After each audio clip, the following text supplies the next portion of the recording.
Hi everyone, welcome back to the Autozonics YouTube channel. आज की video में हम लोग डिस्कस करने वाले हैं आरबीएल बैंक का प्राइस एक्शन।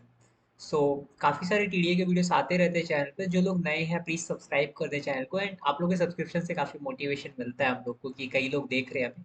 एंड अगर आपको टीडीए पसंद है प्लीज़ कमेंट करना। ये मेरा फेवरेट स्टॉक है इसलिए मैं बोल रहा हूँ कि आपको कैसा लग रहा है। मैं ये भी जानना चाहूँगा अगर कमेंट में आप अपना व्यू भी शेयर करना चाहें तो। ठीक है, वीडियो को स्टार्ट करते हैं। स्टार्ट करेंगे ईयरली टाइम फ्रेम से। ठीक है, तो जैसा मैंने आपको बताया ये फेवरेट स्टॉक है, तो मैं ये भी बताऊंगा आपको फेवरेट स्टॉक ये है क्यों मेरा। ठीक है, सबसे पहले ईयरली पे तो मुझे ऐसा कुछ क्लीन पिक्चर नहीं दिख रहा है। स्टॉक ने ऑलमोस्ट ऑल टाइम लो लगाया था और ऑल टाइम लो लगाने के बाद नीचे से बॉटम से प्राइस एक्शन बन रहा है। ये चीज नोटिस करना है, स्टॉक ने ऑल टाइम लो लगाया, देन बॉटम से प्राइस एक्शन बनना चालू हुआ है। और इस बॉटम से जब प्राइस एक्शन बनना चालू हुआ है, जब भी ऑल टाइम लो लगाता है, ये एक हाफ ईयरली का सप्लाई जोन था। एंड बॉटम से एक हाफ ईयरली का डिमांड जोन बना, ये भी एक हाफ ईयरली का डिमांड जोन था। उसी से फॉलो अप करता हुआ एक और हाफ ईयरली का डिमांड जोन, जिसने इस हाफ ईयरली के सप्लाई जोन को खत्म किया। तो एज्यूम करो जब हम लोग डेली की कंफर्मेशन की बात करते हैं, हम लोग वहां से कॉन्फिडेंस होते हुए चीज चलेगी। हाफ ईयरली में जब कंफर्मेशन मिलता है, उसके अंदर एंट्री मिलेगी, तो हमें कितना कॉन्फिडेंस आना चाहिए। बड़ा टाइम फ्रेम है, कंफर्मेशन है, ऑब्वियस सी बात है कॉन्फिडेंस आपका बूस्ट होना चाहिए। एंड जब इसमें एंट्री मिली थी तब भी चांसेस थे कि ये हाफ ईयरली का सप्लाई जोन ब्रीच होने वाला है। ठीक है, बिकॉज इसका रीजन ये है कि हाफ ईयरली का जो ये पीछे वाला सप्लाईज होता है ड्रॉप, दो बेस ड्रॉप का, ये कहीं ना कहीं ठीक ठाक अच्छा सप्लाईज होता है, जिसने ऑल टाइम लो लगाया था स्टॉक को। और उसको इस हाफ ईयरली के डिमांड जोन ने ब्रीच किया, रैली बेस्ड रैली वाले ने। तो जब इसमें प्राइस गई थी तब डिसाइडेड था कि ये स्टॉक यहाँ से बुलिश होने वाला है। और यही सेम पिक्चर मैं तुमको दिखाता हूँ आज से एक साल पहले, अक्टूबर 2024 में मैंने ये पर्टिकुलर स्टॉक अपने पुराने ग्रुप पे शेयर किया था। आरबीएल बैंक को लेकर मैंने यही कहा था कि हमारा माइंडसेट एकदम क्लीन था वहां पर भी, कि बहुत तगड़ा लग रहा है मुझे, हाफ ईयरली का डिमांड जोन है जिसने कंफर्मेशन दी है। और सोचो जब छोटे टाइम फ्रेम पर हमें कंफर्मेशन में इतना कॉन्फिडेंस आता है, तो बड़े टाइम फ्रेम में कितना कॉन्फिडेंस होना चाहिए, है ना। और यहाँ हमने 148 के आसपास से स्टॉक को ऐड किया था, 152 148 पे अच्छा खासा क्वांटिटी ऐड किया था। और 200 पे हमने बुक करने का प्लान किया था उस टाइम पे। अब करेंट मेरे को क्या था कि हाफ ईयरली के सप्लाई जोन के साथ मुझे नहीं खेलना था, मुझे मैक्सिमम प्रॉफिट चाहिए था, मैं निकल गया था 200 पे। बट अब क्या प्राइस एक्शन बनता है, अब देखो हाफ ईयरली का सप्लाई जोन तो ब्रीच हो गया, जैसे आपको हाफ ईयरली पे दिखाया मैंने। अब क्या बनता है, क्वार्टरली का एक सप्लाई जोन है। अब ये क्वार्टरली का सप्लाई जोन बहुत ज्यादा स्ट्रांग नहीं है, इसको लेकर भी मैं कह सकता हूँ कि इतना भी आसानी से मतलब ब्रीच तो नहीं होगा, बट उतना रिएक्ट भी नहीं करेगा जितना आप एक्सपेक्ट कर रहे हो। अब डिसाइड करते हैं इसमें हाफ ईयरली के साथ क्वार्टरली का भी सप्लाई जोन अभी फ्रेश दिख रहा है। क्वार्टरली के ऊपर वाला सप्लाई जोन मुझे बहुत अच्छा लग रहा है, तो कहीं ना कहीं ये हमारा मेन टारगेट हो सकता है। ठीक है, अब बात करते हैं इसके अंदर क्या बच रहा है। मंथली में देखते हैं, जब इस प्राइस ने हाफ ईयरली के डिमांड जोन से चलना स्टार्ट किया, बॉटम पॉइंट की बात कर रहा हूँ मैं, यहाँ से जब प्राइस चलना स्टार्ट करी, इन दो तीन लाइंस को देख के प्लीज कंफ्यूज मत होना, ये ईएमए की लाइंस है ना। आगे टाइम फ्रेम भी लिखा है, जैसे एम लिखा है या क्यू लिखा है। ठीक है, अब देखो यहाँ से प्राइस ने चलना स्टार्ट किया, ये बॉटम पॉइंट था, यहाँ लास्ट टाइम मैंने स्टॉक को पकड़ा भी था।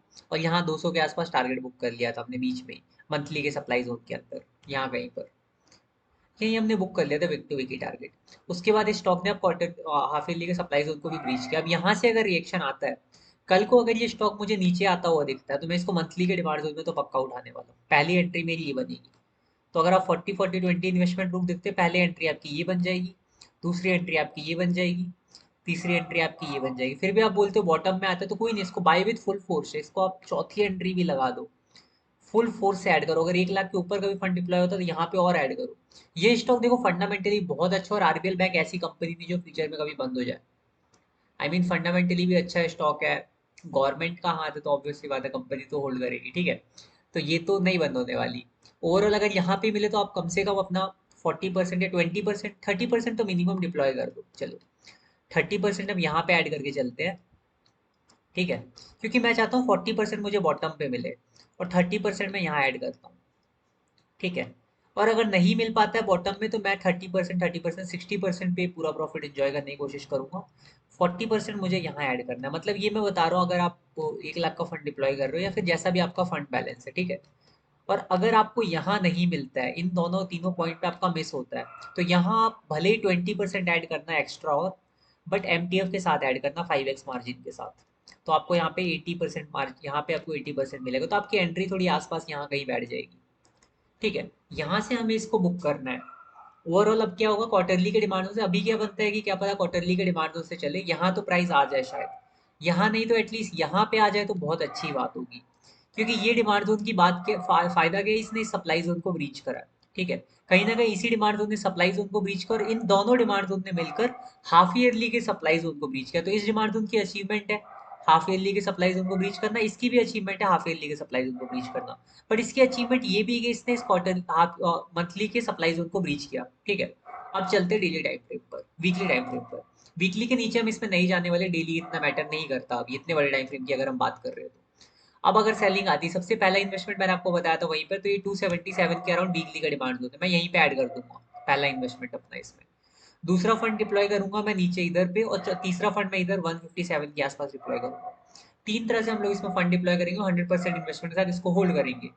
एंड हमारा प्लान इसके अंदर क्या बनता है, लॉन्ग टर्म प्लान इसमें क्या बनता है, अगर ये स्टॉक इतना तगड़ा लग रहा है और इसमें कोई सप्लाई जोन फ्रेश नहीं बचता, ये क्वार्टरली का डिमांड जोन जैसे ही टेस्टेड होगा इसमें कुछ भी फ्रेश नहीं बचेगा यहाँ तक। ठीक है, और ये क्वार्टरली का डिमांड जोन इतना स्ट्रॉन्ग क्यों नहीं है, इसका भी कुछ रीजन है, मैं हाफ ईयरली वाला भी रीजन आपको बताऊंगा। क्वार्टरली में देखो पहले, ये जो ड्रॉप बेस्ड ड्रॉप का सप्लाई जोन है इसमें देखो मंथली में कुछ अच्छा दिख रहा है मुझे, चलो एक बार के लिए कुछ दिखे तो भी मैं मान लेता, पर वीकली में देखते हैं। चलो वीकली में कुछ दिख रहा है, अगर बहुत बेकार स्ट्रक्चर हो तो ये ड्रॉप बेस्ड ड्रॉप का एक हो सकता है, यहीं से क्या पता सेलिंग आ जाए।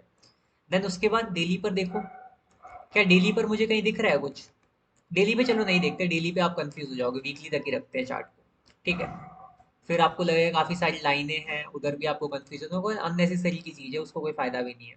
और इधर देखो जहां तक हमने मार्किंग करी थी, कहीं ना कहीं सेलिंग यही कहीं आसपास से आ रही है। ठीक है, इसको मैं थोड़ा डाउन कर देता हूँ इस लाइन को। उस वीकली के सप्लाई जोन को शायद ब्रीच ही कर दिया है स्टॉक ने। अगर मैं एक हॉरिजॉन्टल लाइन ड्रॉ करता हूँ यहाँ पे, देखते हैं वीकली का सप्लाई जोन ब्रीच हुआ है कि नहीं। ओके, वीकली का सप्लाई जोन आपका ये वाला तो ब्रीच हो चुका, अब इसमें कुछ फ्रेश बचा नहीं है, तो क्वार्टरली का सप्लाई जोन अब बस नाम मात्र रिएक्शन का काम करेगा। यहाँ से क्या पता थोड़ा रिएक्शन आए, मंथली का डिमांड जोन में यहाँ कहीं पहुंचा दे 277 पे, क्या पता फिर क्वार्टरली का भी सप्लाई जोन ब्रीच हो जाए। अब इसके अंदर देखो दो तीन चीजें बनती है, अगर क्वार्टरली से सीधा अगर जाता भी, थोड़ा डीप भी जाता है, अगर यहाँ आता है तो मैं अपना पहला फंड तो डिप्लॉय कर दूंगा। यहाँ से अगर चल जाता है तो मैं इसको होल्ड करूंगा किसी वीकली सप्लाई जोन में, मतलब थोड़ा सा प्रॉफिट बुक करके थोड़ा और ऐड करके इसको ऐड करते जाऊंगा। बट अगर मुझे यहाँ मिलता तो एटलीस्ट मेरा 60% या 70% फंड लग चुका होगा, तो मैं इसमें और ज़्यादा इंजॉय करूंगा। यहाँ मिलने के जिसके चांसेस ना के बराबर है, अगर फिर भी मिलता है, मार्केट बहुत बेकार चलता है, तो मैं इसमें बड़ा फंड इंजॉय करूंगा ऑलमोस्ट। और हमारा टारगेट रहने वाला है, मेन टारगेट जो है वो यहाँ रहने वाला है। यहाँ तक हम इसमें ट्रेलिंग ही करेंगे, नियर बाई वीकली का सप्लाई जोन जब तक ब्रीच नहीं होता। वीकली का डिमांड जोन अगर ये वाला ब्रीच होता तो बहुत अच्छी बात है, ये उतना अच्छा डिमांड जोन नहीं था। बट ओवरऑल जब तक वीकली का डिमांड जोन बंद कर ब्रीच नहीं होता तब तक हम इसको होल्ड करेंगे।